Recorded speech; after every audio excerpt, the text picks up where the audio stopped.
अस्सलाम वालेकुम। 9th class. आज हम चैप्टर नंबर 4 के अपने न्यूमेरिकल स्टार्ट करेंगे जो हमारे एग्जाम्पल्स में इंक्लूड है। एग्जाम्पल्स में बच्चों चैप्टर नंबर 4 के जो न्यूमेरिकल इंक्लूड हैं वो 2 से लेकर 5 तक 2, 3, 4, 5 यानी 4 न्यूमेरिकल्स इंक्लूड है।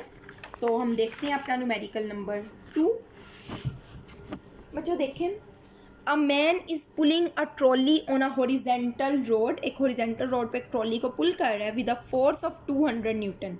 फोर्स जो है वो 200 न्यूटन है। एंगल कितना बना रही है, थीटा जो है वो 30 डिग्री है, ठीक है, एफ थीटा।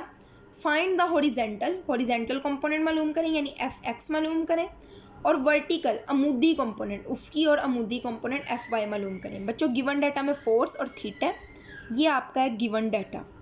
यहाँ पे आप लिखेंगे टू फाइंड में आप लिखेंगे F X is equal to question mark और एफ वाई। यहाँ से आप स्टार्ट करेंगे सॉल्यूशन। अब बच्चों आपको पता है एफ एक्स का फॉर्मूला होता है F cos theta. So F X is equal to F cos theta. F की वैल्यू 200, कोस वैसे ही theta 30।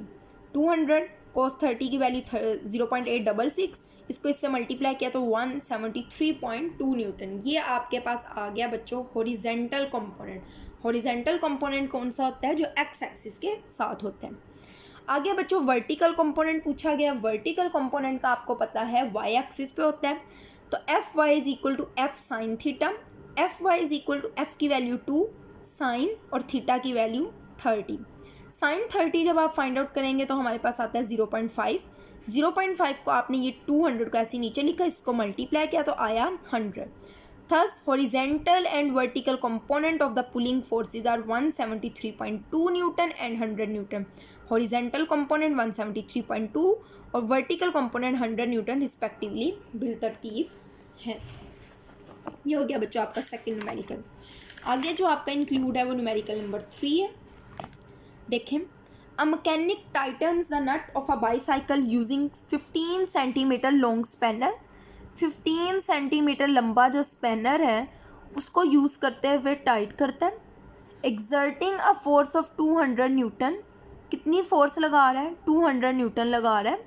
Find the torque, torque हमने फाइंड आउट करना है। बच्चों आपको पता है given data L is equal to 15 centimetre, force 200 newton. 15 centimetre को हमने मीटर में चेंज किया, इसको हमने 100 से डिवाइड किया तो 0.15 मीटर आ गया, ठीक है। अब यहाँ से हम करेंगे सॉल्यूशन। टॉर्क का फॉर्मूला पता है force multiply by length, F L, force multiply by moment arm. F 200, L जो है वो 0.15 है, दोनों को मल्टीप्लाई किया 30, और टॉर्क का यूनिट आपको पता है न्यूटन मीटर होता है, ठीक है बच्चों।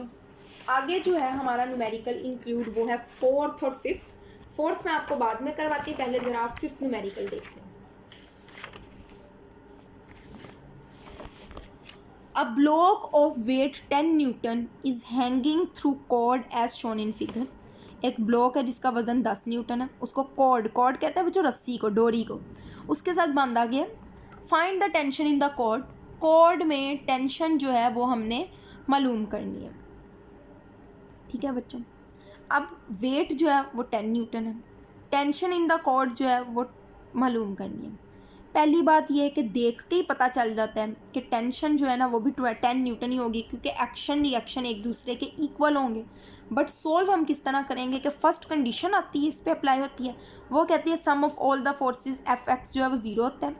सो there is no force acting on X axis. X axis पे तो बच्चों कोई फोर्स लग ही नहीं रही, क्योंकि कोई फोर्स नहीं लग रही। वाई एक्सिस का भी आपको पता है न्यूटन की वो फर्स्ट कंडीशन कहती है F Y is equal to 0।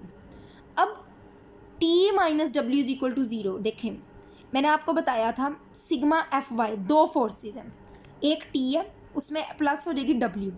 आपको पता है ऑपोजिट डायरेक्शन में होते हैं तो एक को हम माइनस में लेंगे, इज इक्वल टू 0 करेंगे। सो टी की value T minus W is equal to 0 इस तरीके से हुआ। So T is equal to हो गया W, T is equal to हो गया 10 न्यूटन, ठीक है बच्चों। ये आपका हो गया न्यूमेरिकल नंबर 5। अब आप देख लें जो 4th न्यूमेरिकल है, इम्पोर्टेंट है और थोड़ा सा डिफरेंट है, ध्यान से आपने समझना। A metre rod is spotted at its middle point O as shown in figure. वो कह रहे हैं कि एक रॉड है, ठीक है, उसको इस तरीके से स्पॉट किया गया जैसा कि शक्ल में भी दिखाया गया है। The block of weight 10 newton is suspended at point B 40 centimetre from A. कह रहे हैं कि जो वज़न है ना उसको बी पॉइंट पे लटकाया गया है और जिसका सेंटर से लेके यहाँ तक का जो फासला है वो 40 सेंटीमीटर। ज़रा ध्यान से देखें, ये आपके पास रोड, ठीक है, ये आपके पास रोड, वो कह रहे हैं कि ये इसका बिल्कुल क्या है, सेंटर है। सेंटर पे इसको स्पॉट किया गया, देखें एट मिडल पॉइंट ओ, इस पॉइंट का नाम रख दें O. The block of weight 10 newton is suspended at 40 centimetre. वो कह रहे हैं कि इससे 40 सेंटीमीटर के फासले पे यहाँ पे एक वेट लटकाया गया, ठीक है, और एट पॉइंट बी, ठीक है, बी पॉइंट पे 40 सेंटीमीटर फ्रॉम ओ। तो इसका मतलब ये है कि ओ से लेकर यहाँ तक का जो फासला है ये हुआ बच्चों हमारे पास 40 सेंटीमीटर। ऑलराइट, आगे find the weight of the block that balances it at point A. वो कह रहे हैं कि ए पॉइंट जो है यहाँ पे करके, ठीक है, ये दिखाया गया उन्होंने कहा यहाँ पे हमने एक ब्लॉक सस्पेंड करना है, ठीक है, इसका जो वो है 25 सेंटीमीटर फ्रॉम पॉइंट ओ, उसका जो यहाँ से फासला है वो कितना है, 25 सेंटीमीटर, यानी यहाँ से लेकर यहाँ तक फासला 25 सेंटीमीटर है। इसका जो है वज़न मालूम करें बच्चों। सिंपली आप देखें, ये फ़र्ज़ करें कि हमारे पास रॉड है एक, ठीक है, ये हमारा है बिल्कुल सेंटर, ये है लेट से कि हमारा यहाँ से 10 सेंटीमीटर, यहाँ 10 सॉरी मैं आपको नज़र क्लियर बना दूँ एक, ये देखें बच्चों, ये हमारे पास हो गई यूनिफॉर्म रोड, ये है उसका सेंटर ओ पॉइंट, ये 10 दोनों साइड पे, ये 20 ये 30 ये 40 पे एक ब्लॉक हैंग किया गया, ठीक है, और जो हैंग किया गया है वो किया गया है 40 सेंटीमीटर पे और वज़न है इसका 10 न्यूटन। बच्चों इसका वज़न है 10 न्यूटन और इसका यहाँ से फासला 40 सेंटीमीटर, यहाँ से 25 सेंटीमीटर, 10, 20 और 25 यहाँ पे करके बनेगा। वो कह रहे हैं कि यहाँ पे भी एक ब्लॉक हैंग किया गया, बताना ये है कि इसका वज़न कितना है। तो यहाँ से फासला कितना है, 25 सेंटीमीटर, इसको बैलेंस करना है। अब बच्चों आपको पता है अकॉर्डिंग, पहले हम गिवन डाटा लिख लेते हैं। 2 लेंथ दी गई हैं बच्चों, इन वालों को मैं 1 ले रही हूँ, इस वाले को 2 ले लेती हूँ। L1 इज़ इक्वल टू हम कर लेते हैं 40 सेंटीमीटर, ठीक है। सो L2 जो है वो है हमारे पास बच्चों 25 सेंटीमीटर। W1 जो है वो है हमारे पास 10 न्यूटन। W2 फाइंड, मालूम क्या करना है, W2 जो है वो हमने फाइंड आउट करना है, सॉल्यूशन। अब बच्चों सॉल्यूशन में क्या है कि उन्होंने कहा है कि इसको बैलेंस करना है। तो क्लॉकवाइज अगर हम बात करें प्रिंसिपल ऑफ मूवमेंट की, according to principle of movements का असूल कहता है क्लॉकवाइज मूवमेंट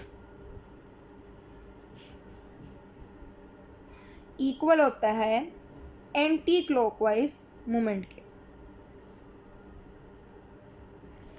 अब बच्चों क्लॉकवाइज मूवमेंट का फॉर्मूला आपको पता है, फोर्स मल्टीप्लाई बाय लेंथ। तो यहाँ पे जो फोर्स होगा बच्चों वो W1 है, वेट, मल्टीप्लाई बाय L1 हो गया, और यहाँ हो गया W2 multiply by L2 multiply by L2। हमने मालूम क्या करना है, W2 इज इक्वल टू हो जाएगा W1 मल्टीप्लाई बाय L1, ठीक है, L1 डिवाइडेड बाय ये इसके नीचे आकर L2 डिवाइड हो जाएगा, ठीक है। सो W2 is equal to, W1 की वैल्यू बच्चों हमारे पास है 10, L1 की वैल्यू हमने ली थी 40, L2 की वैल्यू है हमारे पास जो दी गई है 25। 10 को बच्चों आप 40 से मल्टीप्लाई करें, सॉरी एक सेकेंड बस बच्चों ये गलती हो गई है। 40 को आपने सेंटीमीटर मीटर में चेंज करेंगे तो 0.04 आएगा, और 25 को जब आप करेंगे वो आएगा 0.25, ठीक है। तो इधर हम लिखेंगे 0.25, यहाँ हम लिखेंगे 0.04।